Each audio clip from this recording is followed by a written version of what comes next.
அர்த்தமுள்ள இந்து மதம். கவிஞர் கண்ணதாசனின் தத்துவ படைப்பு. அத்தியாயம் 42. விரும்பாதவனும் முடியாதவனும். முடியாதவனை மன்னித்துவிடு, விரும்பாதவனை தண்டித்துவிடு என்கிறது இந்து தர்மம். தன்னால் செய்ய முடிந்த ஒன்றைச் செய்ய விரும்பாதவன் சமுதாய விரோதி. ஆனால் அதே காரியத்தைச் செய்ய விரும்பியும் முடியாதவன் அனுதாபத்திற்குரியவன். நாடிழந்த பாண்டவர்கள் துரியோதனனிடம் கேட்டது என்ன? குறைந்தபட்சம் சில ஊர்களாவது, சில வீடுகளாவது கொடுங்கள் என்பதுதான். செய்ய முடியாதா துரியோதனனால்? முடியும், ஆனால் விரும்பவில்லை. அதன் விளைவே பாரத யுத்தம். அனுமானும் விபீஷணனும் உரைத்தபடி சீதையை திரும்பக் கொண்டு போய் விட்டுவிட்டு வந்திருக்க முடியாதா இராவணனால்? முடியும், ஆனால் விரும்பவில்லை. அதன் விளைவே ராமராவண யுத்தம். உன்னால் முடிந்ததைச் செய் என்று ஏன் பெரியவர்கள் உபதேசிக்கிறார்கள்? பெரிய விஷயத்தைச் செய்ய நினைத்தேன், முடியவில்லை என்று வருந்திக் கொண்டிருக்காதே. எவ்வளவு முடியுமோ அவ்வளவு செய் என்பது அதன் பொருளாகும். என் உடம்பு என் கையளவில் 8 சாண் உயரம் இருக்கிறதென்றால், எறும்பின் உடம்பு அதன் கையளவில் 8 சாண்தான்.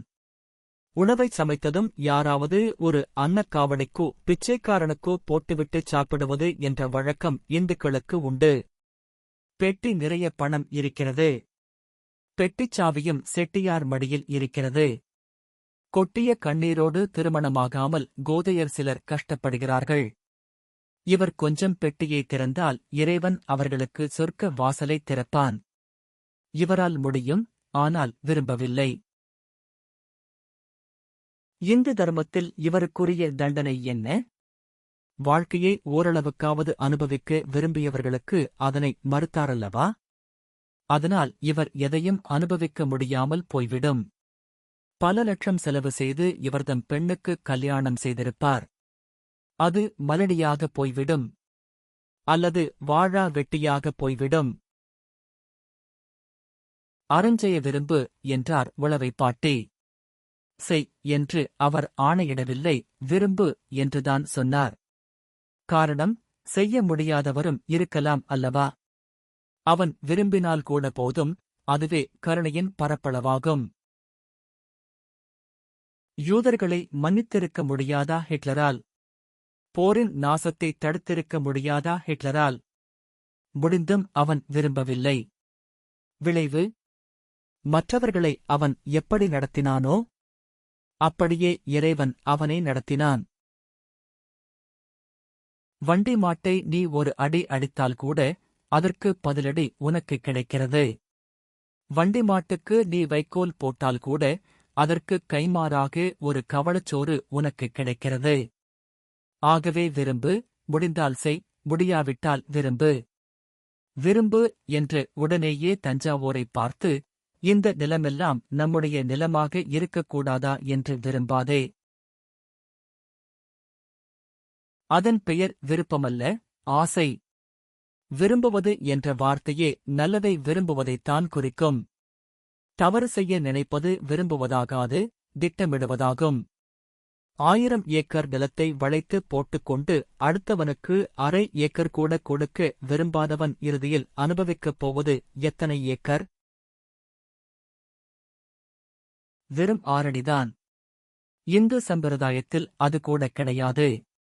6 அடி நிலத்தில் மாறி மாறி மாறி ஆயிரக்கணக்கானவர்கள் கொளுத்தப்படுகிறார்கள். இறைவன் தன்னுடைய விருப்பத்தை பூமியில் எப்படி பரவலாக வைத்தான்? நீ சிந்தும் துளி தண்ணீர் எறும்பு குளிக்கும் படித்துறையாகி விடுகிறது. கழுதைக்கும் உணவாகட்டும் என்றுதானே காகிதத்தைக் கண்டுபிடிக்கும் அறிவை மனிதனுக்குக் கொடுத்தான். விளைவுகளில் நல்லவை எல்லாம் இறைவனது விருப்பத்தின் விளைவுகளே. நெல் என்று ஒன்றை அவன் படைக்க விரும்பாமல் இருந்திருந்தால் சோறு என்ற ஒன்றை நாம் கண்டிருக்க மாட்டோம். இறைக்கின்ற கேணி ஊறும் என்று ஏன் கூறுகிறார்கள்? கொடுக்கின்ற இடத்திலேதான் இறைவன் அருள் சுரக்கும் என்பதால். தேங்கிய நீர் தேங்கியே கிடந்துவிட்டால் நோய்களுக்கு அது காரணமாகிறது. தேங்கிய செல்வமும் தேங்கியே கிடந்துவிட்டால் பாவங்களுக்கு அது காரணமாகிவிடுகிறது. இல்லாமை கொடுமையல்ல, இயலாமை குற்றமல்ல, விரும்பாமையே பாவமாகும். மனிதனுடைய மனோதர்மம் சரியாக இருந்துவிட்டால் சமதர்மம் என்ற வார்த்தை அரசியலில் ஏன் அடிபடப் போகிறது? ஒவ்வொரு மனிதனும் ஏதோ அகத்தியர் காலத்திலிருந்து வாழ்ந்து கொண்டிருப்பது போலவும் இன்னும் 1000 ஆண்டு காலத்துக்கு வாழப்போவது போலவும் திட்டமிட்டு பொருள்களை பதுக்கி வைக்கிறான். குருட்டுப் பிச்சைக்காரனின் சட்டியில் 10 பைசாவை போட்டுவிட்டு 20 பைசா சில்லறை எடுப்பவனும் இருக்கிறான். செய்ய விரும்பாமையும் திருட்டுத்தனமுமே சமூகத்தை பாழ்படுத்துகின்றன. பிள்ளையே இல்லாத ஒரு கோடீஸ்வரர் எல்லையே இல்லாத ஒரு வீடு கட்டியிருக்கிறார். கணவனும் மனைவியும் மட்டுமே மாடி ஏறி இறங்கிக் கொண்டிருக்கிறார்கள். அவர் விரும்பினால் எத்தனையோ சுற்றங்களை வாழ வைக்கலாமே. மனக்கதவு அடைத்துக் கொண்டது, அதனால் வாசற் கதவும் அடைப்பட்டுவிட்டது. கடைசியில் அவரது சமாதியாவது அந்த வீட்டிற்குள் அமையப் போகிறதா என்றால் இல்லை. அவரது வேலைக்காரனை எரித்த இடத்திலேதான் அவரையும் எரிக்கப் போகிறார்கள்.